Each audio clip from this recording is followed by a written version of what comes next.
पहलगाम की घटना को हुए अब काफी दिन हो गए हैं, ऑलमोस्ट 10 दिन हो गए हैं।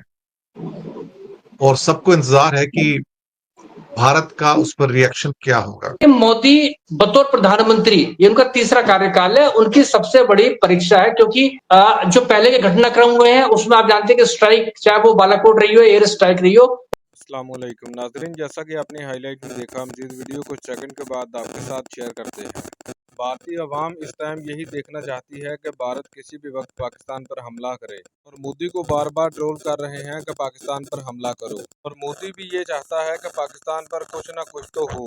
लेकिन भारतीय अफवाज ये बात मानने को तैयार नहीं, और सुनने में ये आया है कि भारतीय अफवाज ने मोदी को साफ तौर पर कह दिया है कि हमारे पास जदीद टेक्नोलॉजी और जदीद हथियार ही मौजूद नहीं है जो पाकिस्तान के पास मौजूद हैं, तो हम कैसे पाकिस्तान के साथ लड़ें। और ये बात दुनिया के तमाम सीनियर तज्जियाकार कर चुके हैं कि पाकिस्तान इस टाइम टेक्नोलॉजी के मामले में भारत से बहुत आगे है, और पाकिस्तान के पास जदीद तरीन हथियार मौजूद हैं, और भारतीय एयरफोर्स पाकिस्तानी एयरफोर्स के आगे कुछ भी नहीं है।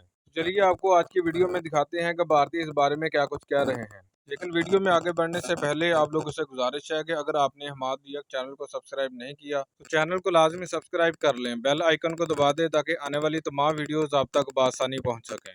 कमेंट सेक्शन में अपनी कीमती राय का इजहार भी लाजमी किया करें। वीडियो अच्छी लगे तो लाइक करना मत भूलें। पहलगाम की घटना को हुए अब काफी दिन हो गए हैं, ऑलमोस्ट 10 दिन हो गए हैं। और सबको इंतजार है कि भारत का उस पर रिएक्शन क्या होगा। अभी तक जो भी कदम उठाए गए हैं उनको मैं सिवाय कॉस्मेटिक कदमों के अलावा कुछ नहीं मानता हूँ।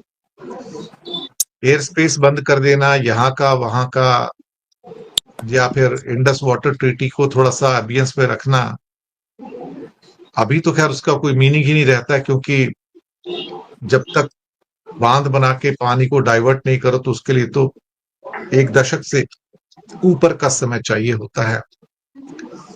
इसके अलावा भारत के ऊपर भी काफी दबाव आ रहा है अमेरिका से, यूनाइटेड नेशन से, सऊदी से, कतर से, कि इस टेंशन को डी एस्केलेट किया जाए।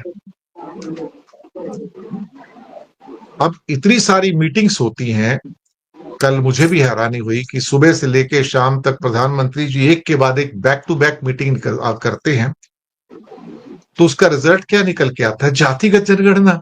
क्या यह मीटिंग उसके लिए की गई थी क्या? मेरी भी समझ से बाहर था कि ऐसे में ये टेल पीस कहां से आया बीच में? क्या ये एक डाइवर्जन है?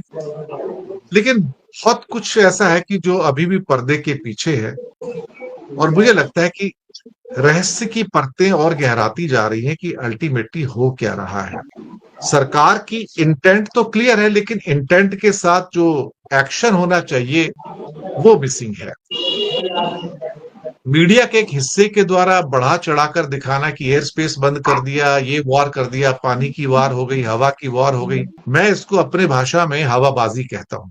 इस किस्म की तो जो रेस्ट्रिक्शंस है वो पाकिस्तान पर पहले भी लगी हुई हैं, 2019 में भी लगी थी, उसके बाद में आती जाती रहती हैं। इनका कोई बहुत ज्यादा मीनिंग होता नहीं है, लेकिन शायद जनता के अंदर थोड़ी सी एक बेसब्रापन बढ़ रहा है कि वो कुछ ना कुछ एक टेंजिबल एक्शन ग्राउंड पे देखना चाहते हैं, जो उनको नजर नहीं आ रहा।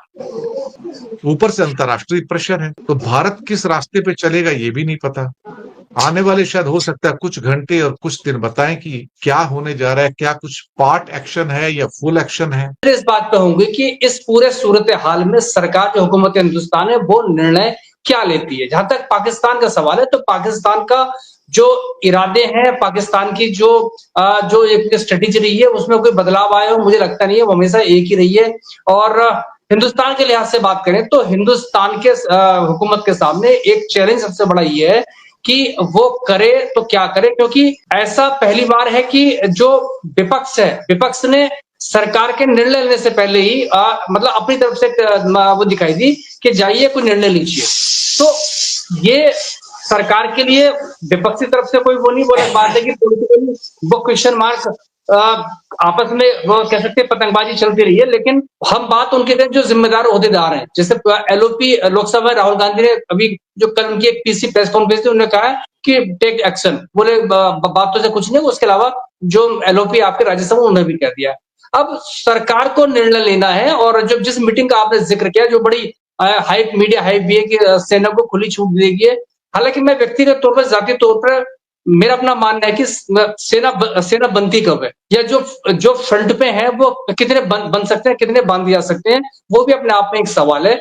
तो मुझे लगता है कि मोदी बतौर प्रधानमंत्री, ये उनका तीसरा कार्यकाल है, उनकी सबसे बड़ी परीक्षा है, क्योंकि जो पहले के घटनाक्रम हुए हैं उसमें आप जानते हैं कि स्ट्राइक, चाहे वो बालाकोट रही हो, एयर स्ट्राइक रही हो, उसके बाद उन्होंने अपने आप को अपनी एक कह सकते हैं ना, वो फौलादी है, जो भी जुमले इस्तेमाल किए जाते हैं। लेकिन दरअसल असली उनका जो इम्तिहान है वो अब है, जबकि 26 पर्यटकों की हत्या दिन दहाड़े कर दी गई थी। ऐसे में क्या करते हैं, क्योंकि जो पब्लिक परसेप्शन है, लोगों के बीच में गुस्सा है, जाहिर सी बात गुस्सा होगा ही होगा, और ऐसे में अब निर्णय सरकार को लेना है। और वो जब विपक्ष कह रहा है, विपक्ष ने यहाँ तक भी कहा कि आप जो संसद है उसका स्पेशल जो एक सेशन बुलाइए, ताकि इस पर देश एकजुट खड़ा दिखाई दिए। तो अब ये सरकार क्या निर्णय लेती है, कब तक लेती है, क्या लेती है, लेकिन एक चीज है, एक तो चीज सामने दिखती है। सिर्फ ये कहने से कि आपको खुली छूट है, जो चाहो कर लो, आर्मी इस ढंग से काम नहीं करती साहब। जो व्यवस्था होती है इस ढंग से काम नहीं करती। आपको पेन उठा के एक फाइल के ऊपर एक साइन करना पड़ता है। और हमें ये नहीं भूलना चाहिए कि हमारी सेनाओं का जो अध्यक्ष होती है ना, वो राष्ट्रपति जी होते हैं। सेनाध्यक्ष कौन है? राष्ट्रपति हैं। तो वहां पे पहला ऑर्डर कौन देगा सर? राष्ट्रपति जी देंगे। मैं आपको बताऊं कि गो एंड अटैक, और फिर वो उसके बाद राष्ट्र को संबोधित भी करना चाहिए अगर फुल फ्लेज अटैक में जा रहे हो प्रोटोकॉल के हिसाब से। और उसके बाद में प्रधानमंत्री का नंबर आता है कि वो देश को संबोधित करें कि हाँ, सरकार ने रिकमेंड किया है कि हमें ये करना है। तो राष्ट्रपति जी को और प्रधानमंत्री को ऑफिशियली वो ऑर्डर देना पड़ेगा साहब, आदेश देना पड़ेगा। खुली छूट है, ऑर्डर नहीं है सर। ये this is not an order sir, मैं आपको पहले बता दूं, क्योंकि जिस व्यवस्था का हिस्सा मैं रहा हूं, वहां पर जब फाइल्स आती हैं तो फाइल्स मूव होती हैं, उस फाइल के ऊपर लिखा रहता है कि go and do it, this is the order. वो ऑर्डर मिसिंग है अभी तक सर, जमाने से। अब रही पाकिस्तान की बात और ये पहलगाम का इशू, तो देखिए पहलगाम से कुछ दिन पहले जो पाकिस्तान के जनरल हैं आसिम मुनीर, उन्होंने ये बात सब जानते हैं कि पाकिस्तान की आर्थिक स्थितियां क्या हैं, कितनी बदहाली है वहां पर। तो एक कॉन्फ्रेंस की पाकिस्तानी ओवरसीज पाकिस्तानी की, और उसमें उन्होंने तमाम चीजें जो हैं वो, जैसे कहते हैं कि कटोरा लेके बैठ गए कि उनको फंड्स की जरूरत है, उन्हें पैसा चाहिए। उन पाकिस्तानियों से अपील की जो कि विदेशों में है कि आप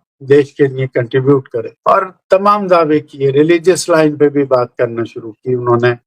तो अब बड़ा सवाल यह है कि वही हमें अलर्ट होना था, और उसी में उन्होंने कश्मीर को भी टारगेट किया था, क्योंकि मुद्दा है नहीं कुछ पाकिस्तान के पास, जो कि उसकी बदहाली, भुखमरी कह लें या जो भी कह लें, जितने बुरे हालात हैं, उन हालात के बाद अब उनको एक एस्केप चाहिए। और देखिए एक बात यह है कि आपने देखा होगा कि हम अक्सर खबरों में सुनते हैं, पढ़ते हैं कि फला किसान ने आत्महत्या कर ली। क्यों कर ली? उसके पास जमीन भी थी, फसल ही तो खराब हुई थी उसकी। लेकिन कभी कभी क्या होता है कि कर्ज के बोझ के तले दबा हुआ एक व्यक्ति एक अपने हालात में ऐसा फंसता है कि वो फिर आत्महत्या करने को तैयार हो जाता है। और ये सब जो कुछ पाकिस्तान आज की डेट में कर रहा है, ये उससे कुछ अलग नहीं। ये अगर देखें आप, तो ये आत्महत्या ही करने को उतारू है। जिस तरीके से ये अटैक पहलगाम का हुआ है, वो भारत के ऊपर अटैक नहीं है, वो भारत के पूरे सोशल फैब्रिक के ऊपर, कश्मीर के जो पॉलिसीज थी, जिस तरीके से वहां का